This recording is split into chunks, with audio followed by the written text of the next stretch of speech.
What's up everybody? Thanks for watching. This is part 2 of the shipping container office build.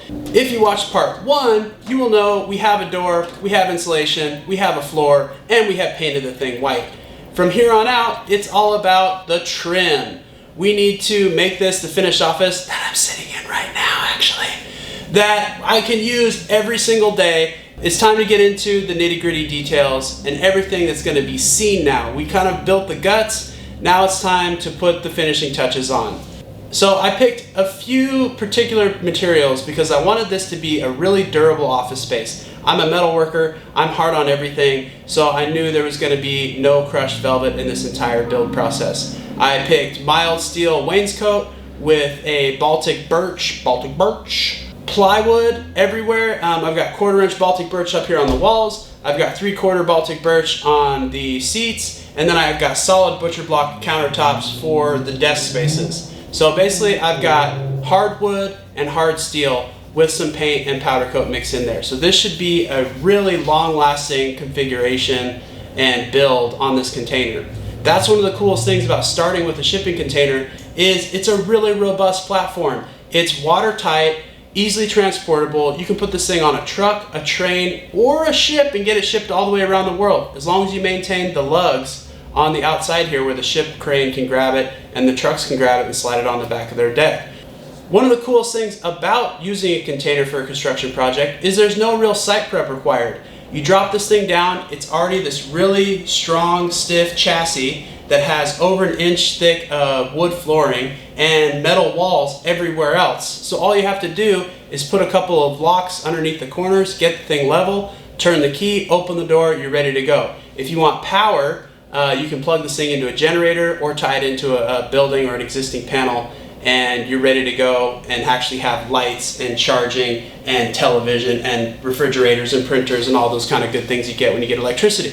Which makes these things perfect for off-grid cabins, mobile offices, home schools, or any sort of temporary structure that you need to keep stuff safe and dry. My big purpose for this was I needed office space, which started with picking the right container.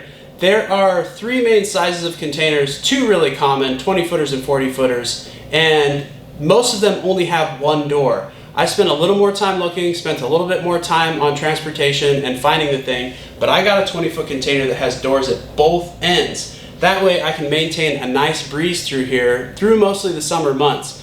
Tennessee has a pretty moderate climate, even though it gets a little humid in the summer and a little bit cold in the winter. I've worked outside for the better part of the last decade, so as long as I have shade and somewhere dry, I'm pretty good. I'm pretty low maintenance when it comes to these kind of things. So my big motivator was to leave the design really open so air could flow through everywhere, hopefully evacuating all the hot air through the summer.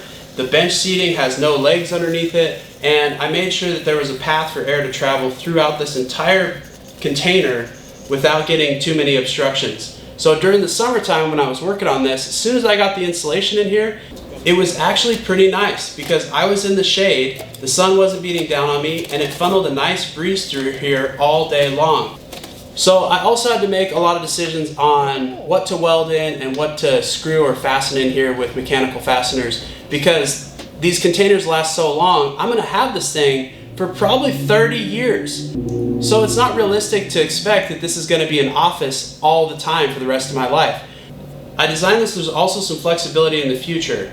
The bench seating is welded in, so I'm pretty much stuck with this configuration. This is going to have to be some sort of a common area, dining room, conference room, communal area, one way or the other with this bench. Or if I get rid of the table, it can be good for going out on job sites and getting guys out of the rain, or putting on workwear, storing tools. You never know, this could be like a rigging shack down the road at some point.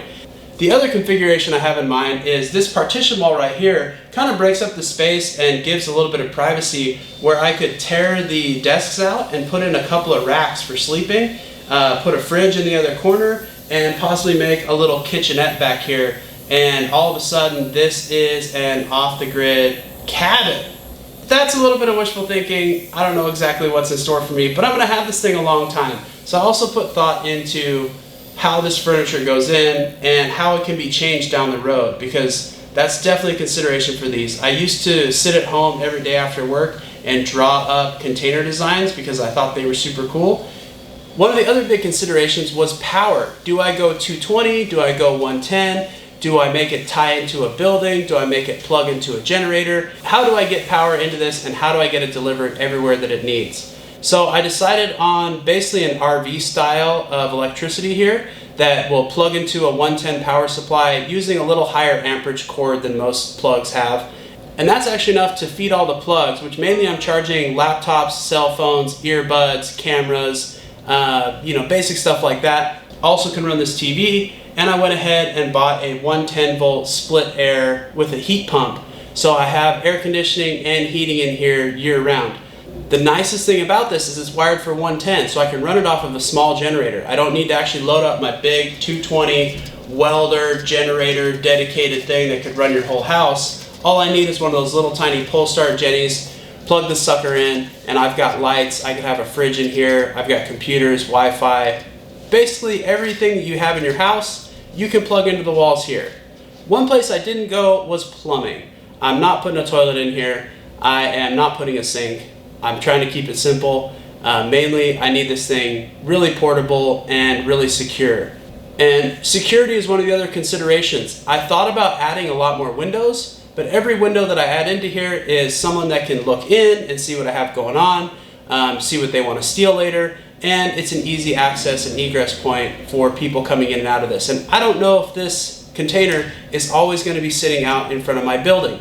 I may go put it on a piece of property somewhere, may go lease it out, may go loan it to a friend, who knows. So I wanted to really keep the security in mind because this thing started as a shipping container. You put a couple padlocks on it and it is safe. No one's getting in here. It takes a lot of energy to break into one of these shipping containers because that's part of the beauty of these things is they're so covert and undercover that driving by you just think, man, that looks like a very neat shipping container that somebody painted.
Me and Stephanie have been using this as our office now every day for a few weeks, and the girls have been homeschooling this year, so we actually park them in the conference room most of the time and let them do their schoolwork on their laptops and tablets while we do work on the other side of this partition wall here.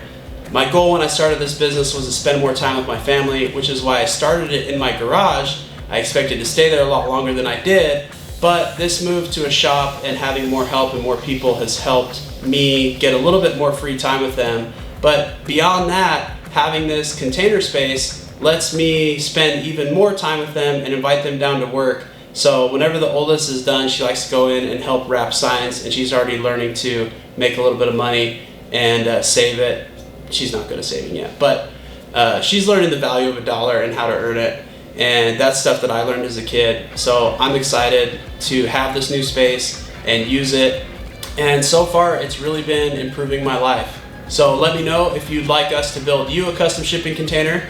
We design and fabricate everything right here in Middle Tennessee, and we can ship across the country. So thank you for watching, guys. Hit subscribe. Let me know what you thought of the video. and happy making. Later.